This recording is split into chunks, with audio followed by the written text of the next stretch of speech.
에베소서 5장 1절과 2절 우리 한 목소리로 같이 읽겠습니다.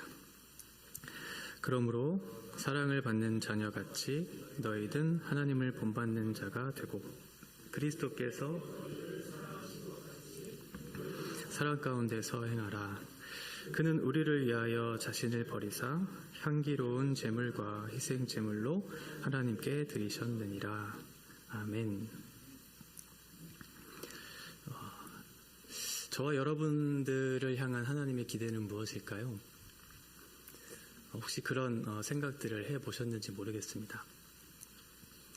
우리가 살고 있는 인생의 대부분 세상이라고 하는 틀 속에서, 그리고 그 속에서 형성되어지는 삶의 방식들, 또 가치관, 이런 것들을 통해서 우리가 사고하게 되고 행동하게 되죠. 그런데 대부분의 경우는 이것이 매우 협소한 경우가 많아요. 왜냐하면 우리 인간이라고 하는 것이 매우 제한된 연약한 인생이기 때문에 그렇죠.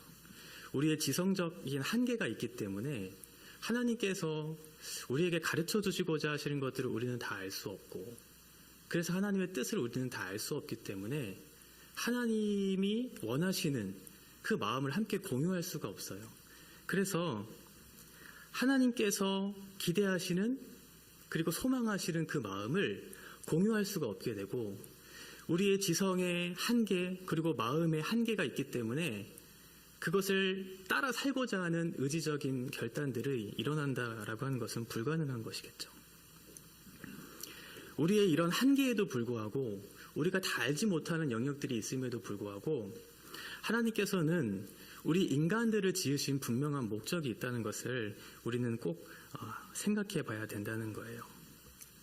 하나님이 심심해서 세상을 창조하신 것이 아니고, 하나님이 할 일이 없으셔서 우리 인간들을 만드신 것이 아니죠. 하나님이 세상을 창조하신 것과 인간을 만드신 것은 분명한 목적이 있기 때문에 그래요. 그리고 하나님께서는 그 목적을 이루시기 위해서 당신의 계획을 세우시죠. 하나님께서 그 계획을 세우실 때는 그 계획을 반드시 이루겠다라고 하는 그런 의지가 담겨져 있다라고 하는 건데, 그것을 이루시는 하나님의 성품을 우리는 신실함이라고 표현하기도 해요.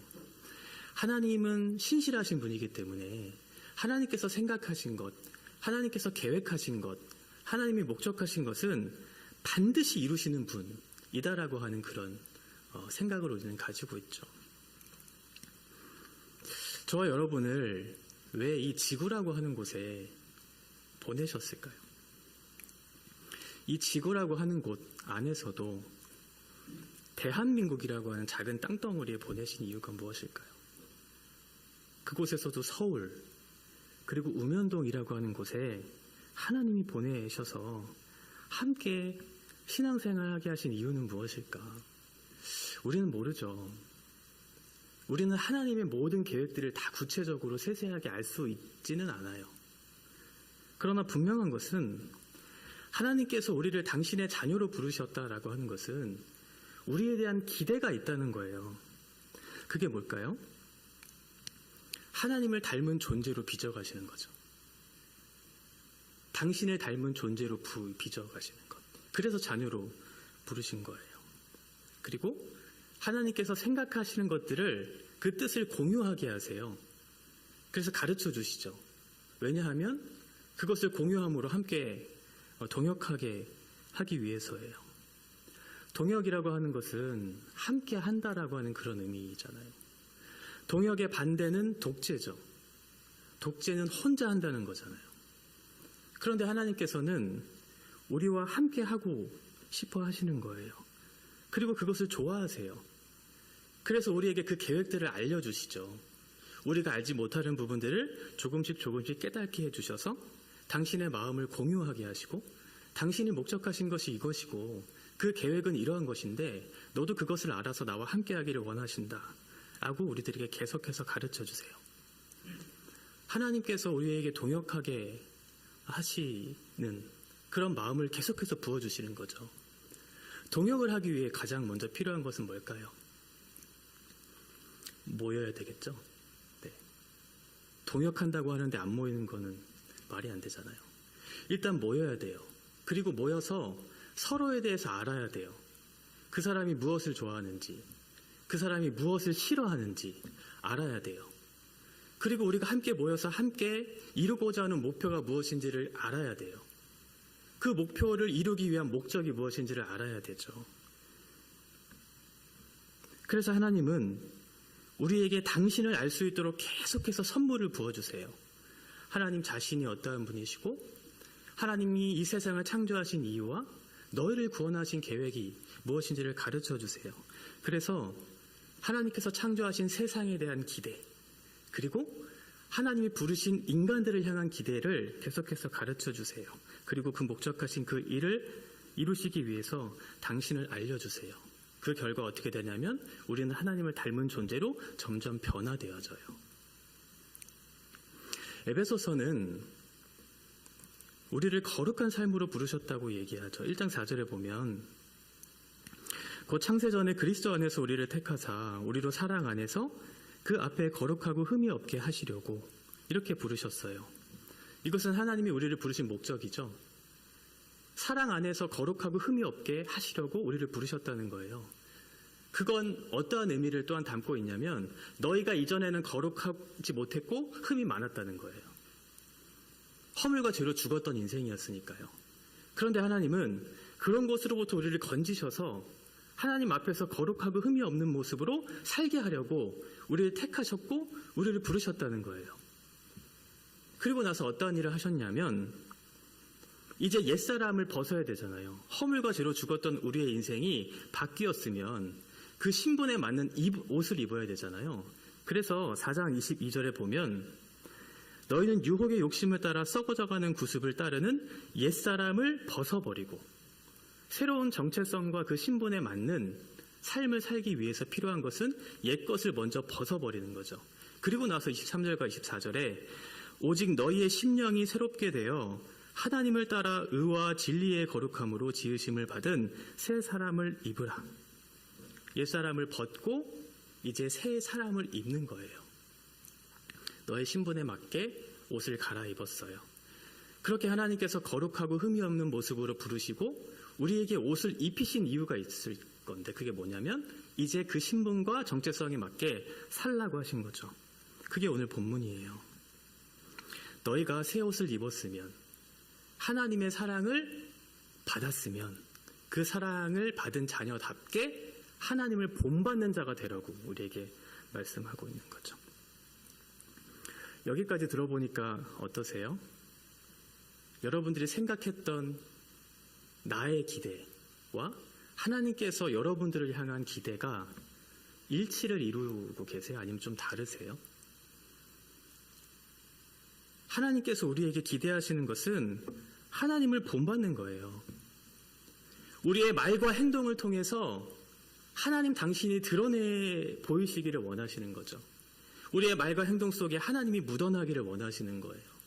하나님이 어떠하신 분인가? 그분이 무엇을 원하시는가를 세상 속에 알리는 방식을 우리를 통해서 하시겠다고. 그것이 우리에게 기대하는 내용이라는 것이죠. 그런데 우리는 잘 알아요. 우리는 참 연약하고 제한이 많은 인생이구나 라는 것을 알아요. 그래서 하나님이 우리에게 기대하시는 너희는 하나님을 본받으라 라고 하는 그 메시지에 부담을 갖기 시작하죠. 하나님, 제가 어떻게 하나님을 닮을 수 있겠어요? 나의 연약함을 한번 보세요. 제한된 인생이 어떻게 거룩하신 하나님을 닮으며 살 수가 있겠어요? 라고 그렇게 생각하기 시작하죠. 그래서 우리에게 그런 마음을 계속 갖게 시작하면 언젠가는 포기하고 싶은 마음이 들 때가 있어요. 아, 나는 안 되는구나. 그때 하나님께서 우리에게 말씀해 주시죠. 포기할 만하다 싶으면 찾아오세요. 가르쳐 주세요. 그리고 말씀하세요. 거의 다 왔어. 포기하면 안 돼.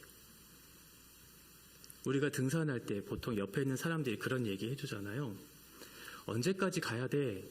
거의 다 왔어. 제가 군대에 있을 때 행군할 때 제가 진짜 많이 했던 얘기인데 옆에 있는 사람들이 막 힘들어하면 다 왔어. 다 왔어. 근데 몇 번 듣다 보면 그게 거짓말인 줄 알죠. 거짓말인 줄 알면서도 힘이 나요. 희한한 건. 거의 다 왔어. 조금만 가면 돼. 힘을 내죠. 왜냐하면 목적지가 있다는 것을 알기 때문에 그래요. 그리고 조금만 더 힘을 내면 그 목적지에 내가 도착할 것이라고 하는 것을 알고 있기 때문에 그런 거죠. 하나님의 기대는 그런 거예요. 하나님의 기대와 하나님의 그 목적은 늘 동일해요. 근데 문제는 뭐냐면 우리의 마음 상태예요. 내가 과연 그럴 만한 자격이 있을까? 난 그럴 만한 자질이 없는데, 그럴 만한 사람이 아닌데 라고 생각하죠. 왜냐하면 우리는 세상이라고 하는 틀, 세상이라고 하는 삶의 방식, 그 속에 형성된 가치관, 그 속에 매여서 너무 길들여져서 생각하고 있기 때문에 그래요.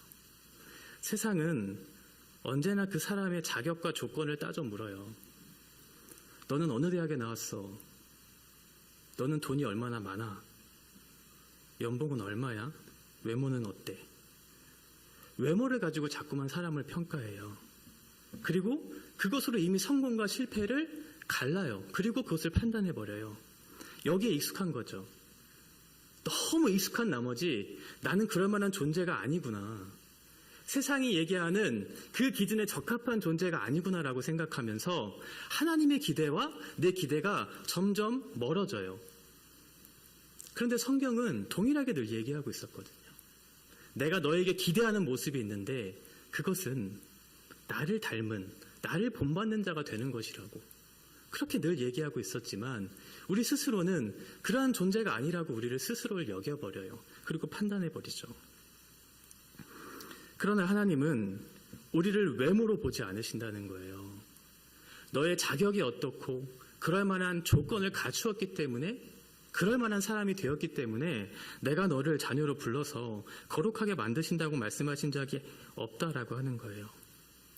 하나님께서는 차별 없이 사람을 대하시죠. 그럴 만한 사람이 되었기 때문에 그 사람을 사랑하는 것이 아니고, 그럴 만한 사람이 되었기 때문에 구원해 주시는 것이 아니라 조건 없이 차별 없이 그 사람을 대하기 시작하세요. 그래서 하나님의 사랑을 알지 못하는 그 사람에게 그 사랑을 마음껏 부어주심으로 내 안에 있었던 무지함과 내 안에 있었던 교만함들, 죄악들이 어떠한 것인지를 발견하게 하시고 그 사랑의 힘으로 돌이켜 회개해서 하나님의 당신의 자녀의 적합한 모습으로 살 수 있는 그 소망의 마음을 주셔요. 그리고 그 은혜의 힘으로 살 수 있도록 우리를 격려해 주심으로 결국은 당신이 기대하시는 그 사람으로, 하나님을 본받게 하시는 그 모습으로 우리를 변화시키실 것에 대한 약속을 주고 계시다는 거예요. 마태복음 5장 44절과 45절에 보면 나는 너희에게 이르노니 너희 원수를 사랑하며 너희를 박해하는 자를 위하여 기도하라. 하나님이 그 해를 악인과 선인에게 비추시며 비를 의로운 자와 불의한 자에게 내려주심이라. 하나님께서는 어떠한 대상에 상관없이 사랑하시죠. 우리는 어떠한 사람을 선택해서 만나지는 않아요. 물론 그런 경우도 있지만 우리의 의지와는 상관없이 만나게 되는 수많은 사람들이 있어요. 그때 우리들은 그 사람들을 어떻게 대해야 할까요? 우리의 선택에 의해서 마음이 합한 사람들, 내가 좋아할 만한 대상을 우리가 선택해서 만난다면 그 사람과의 관계를 맺는 것은 그렇게 어려운 일이 아닐 수 있겠지만 그렇지 않는 경우가 더 많다는 거죠. 내 의지와는 상관없이 만나게 돼야 되는 그 사람들, 그 사람을 어떻게 대해야 할까? 하나님께서는 선인과 악인에게 똑같이 해를 주시고 비를 주셨다라고 말씀하고 있어요. 대상에 관계없이 차별하지 않고 그 사람에게 부어줄 수 있는 사랑을 부어주셨죠. 그렇게 하나님께서는 우리를 사랑하셨어요. 그리고 하나님께서는 어떠한 조건에 따라서 그 사람을 사랑하지 않으셨어요. 로마서 5장 7절과 8절에 보면 의인을 위하여 죽는 자가 쉽지 않고 선인을 위하여 용감히 죽는 자가 혹 있거니와 우리가 아직 죄인 되었을 때 그리스도께서 우리를 위하여 죽으심으로 하나님께서 우리에 대한 자기의 사랑을 확증하셨느니라. 조건이 구비되어야 사랑한다. 그럴 만해서 사랑한다. 그럴 만해서 내가 사랑할 수 있다라고 하는 것은 세상이 말하고 있는 그런 사랑이죠. 그러나 하나님께서는 대상에 상관없이, 조건에 상관없이 무조건적인 사랑을 우리에게 부어주심으로 그 사랑을 알게 해주세요. 우리가 사랑할 만한 대상이 사랑할 만한 근거가 있을 때만 사랑하는 그런 진정한 의미에서 사랑은 아니죠. 그 사람의 아름다움이 다 사라지고 사랑할 만한 근거가 없을 때에도 서로를 받아내고 신실하게 사랑하는 것, 이것이 하나님께서 우리에게 부어주신 사랑이잖아요. 조건과 자격이 구비되었을 때만 사랑하는 것은 사랑이 아니라고 말씀하고 있어요. 하나님의 기대는 그 사랑을 우리에게 베풀라는 거예요. 그런데 우리의 자격과 조건에 근거해서 그 사랑을 베풀면서 나를 본받으라고 말씀하시지 않았어요. 하나님의 아들을 내어주심으로, 그 큰 값을 지불하심으로, 그것에 근거해서 기대하면서 너희가 나를 본받으라고 말씀하고 있다는 것이죠. 하나님께서 여러분들에게 나를 본받으라라고 했을 때는 여러분 자신들을 보면서 그런 말을 하신 것이 아니에요. 그러니까 하나님, 저는 하나님을 본받을 만한 사람이 아니에요. 나는 그럴 만한 자격을 갖춘 사람이 아니에요. 사람을 잘못 보셨군요. 라고 하는 것은 겸손이 아니라 착각이라는 거죠. 나를 근거로 해서 하나님이 나를 본받으라 라고 말씀하신 것이 아니라는 거예요. 그 아들 예수 그리스도를 내어주시는 큰 값을 지불하신 근거를 가지고 너는 나를 본받으라. 내가 그만한 기대를 갖고 내 아들을 너의 십자가에 내어주신 것이다 라고 말씀하고 있는 거예요. 아들의 값어치가 그만큼 대단한 것이니까 우리에게 기대하는 것도 그만큼 대단한 것이겠죠. 우리의 짧은 생각들, 우리가 가지고 있는 틀과 삶의 방식과 가치관으로 하나님의 생각과 기대를 무너뜨리면 안 돼요. 하나님께서 하시겠다고 하셨잖아요. 그러면 우리가 하나님의 기대에 대해서 부응하고 신뢰하는 마음을 가져야지. 우리는 할 수 없어요. 나로서는 불가능해요. 나는 그럴 만한 사람이 아니에요. 라고 하는 것은 겸손을 가장한 교만일 수 있다는 거죠. 하나님은 우리를 근거로 해서 그렇게 본받으라고 말씀하신 것이 아니라 예수 그리스도의 십자가에 내어주신 그 사건을 근거로 해서 그 값이 너무나 크고 위대한 것이기 때문에 그만한 값어치에 맞는 요구를 하고 계시는 거죠. 너희는 나를 본받으라. 하나님이 우리에게 기대하시는 것은 하나님을 본받는 거예요. 그러면 무엇을 본받으라고 말씀하시는 걸까요? 하나님을 본받는다는 것이 과연 무엇일까? 하나님은 존재론적으로 우리와 무한한 격차를 갖고 계시는 하나님이시죠. 하나님은 스스로 계시는 분이시죠. 스스로 독립할 수 있는 영원하신, 전능하신 하나님이시잖아요. 능력에 있어서도 우리와 하나님은 무한한 격차를 갖고 계세요. 하나님은 말씀으로 세상을 창조하신 분이신데 우리와는 전혀 다른 존재인 거죠. 하나님께서 과연 우리에게 이런 것을 닮으라고 말씀하신 걸까? 그렇지는 않겠죠. 하나님이 우리에게 공유해 주실 수 있는 것이 있고 공유할 수 없는 것이 있어요. 동역하기를 원하시는데 너희의 한계가 있기 때문에 내가 공유해 주고 싶어도 공유하지 못하는 것이 있어요. 너희는 존재론적으로도 능력으로도 한참 모자른 사람이기 때문에 내가 하고 싶은데 너희는 그걸 못하니까. 그게 비공유적 속성이라고 얘기하는데요. 이거는 피조물인 인간으로서는 가질 수 없는 것들을 얘기해요. 우리가 하고 싶은데 못 갖는 것들이 있잖아요. 예를 들면 편재성이라고 하는데요. 이것은 어떠한 곳이든지 두루 펼쳐져서 어디든 계시다라고 하는 그런 하나님의 성품인데요. 하나님께서는 공간이라고 하는 곳에 제약을 받지 않으시죠. 우리는 이런 공간이라고 하는 곳에 제약을 받고 있잖아요. 지금 우면동이라고 하는 우면동 교회 예배당이라고 하는 곳에 우리가 존재하지만 우리가 지금 호주에 있을 수는 없잖아요. 그런데 하나님께서는 어떠한 공간 안에 국한되어서 속해 계신 분이 아니에요. 어디든지 계실 수 있는 그런 하나님이시죠. 그게 편재하시다라고 하는 의미예요. 또 하나는 영원하신 분이시죠. 영원하다는 것은 우리가 만들어 놓은 시간이라고 하는 개념 속에 속하지 않는다는 거죠. 이전에도 계셨고 지금도 계셨고 앞으로도 계속해서 계실 영원하신 하나님. 그런데 우리는 시간이라고 하는 제한 속에 갇혀 있는 존재잖아요. 그러니까 하나님이 우리에게 주고 싶어도 주지 못하는 한계를 가지고 있는 존재들, 이걸 이제 비공유적 속성이라고 얘기하는데 이걸 닮으라고 얘기하지는 않으시겠죠. 그래서 우리에게 닮으라고 할 때는 공유적인 것들, 이제 하나님을 닮은 존재로서 너희가 가질 수 있는 것들, 이런 것들을 따라 본받으라고 말씀하고 있는데, 그 대표적으로 두 가지만 말씀을 드리면, 하나는 사랑이에요. 사랑. 요한복음 15장 12절에 보면 내가 너희를 사랑한 것 같이 너희도 서로 사랑하라, 이렇게 말씀하잖아요. 그 사랑하라라고 하는 것은 너희가 할 수 있기 때문에 하나님께서 명령하신 거거든요. 내가 너희를 사랑한 것 같이 너희도 서로 사랑하라. 두 번째는 거룩하라. 레위기 11장 45절에 보면 내가 거룩한 것처럼 너희도 거룩할지어다, 이렇게 말씀하시거든요.